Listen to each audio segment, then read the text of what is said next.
জুলাই ঘোষণাপত্র বাস্তবায়নে সরকার জাতির কাছে প্রতিশ্রুতিবদ্ধ। দ্রুতই জুলাই ঘোষণাপত্র সরকার বাস্তবায়ন করবে এমন প্রত্যাশা জানিয়েছেন জামাতে ইসলামী জেনারেল সেক্রেটারি অধ্যাপক মিয়া গোলাম পরোয়ার। রাজধানীর মগবাজারে দলের কেন্দ্রীয় কার্যালয়ে জুলাই আগস্ট গণ অভ্যুত্থানের প্রথম বার্ষিকী উপলক্ষে দলের কর্মসূচি ঘোষণার পর তিনি এই কথা বলেন।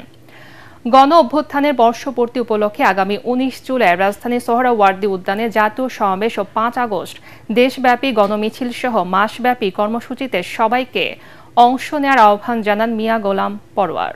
জুলাই সনদ সরকারের প্রতিশ্রুতিবদ্ধ জাতির কাছে। জুলাই সনদ এবং জুলাই অভ্যুত্থানের যে ঘোষণা, ডিক্লারেশন, এটা বাস্তবায়ন করতে হবে। গণ আকাঙ্ক্ষা পূরণে একটি নির্বাচিত সরকারের কাছে ক্ষমতা হস্তান্তরের লক্ষ্যে যে জাতীয় নির্বাচনের অভিষ্ট লক্ষ্যে এই জাতি যাত্রা শুরু করেছে, গণমাধ্যম তার এই অসাধারণ নিরপেক্ষ ভূমিকা অব্যাহত রাখবে।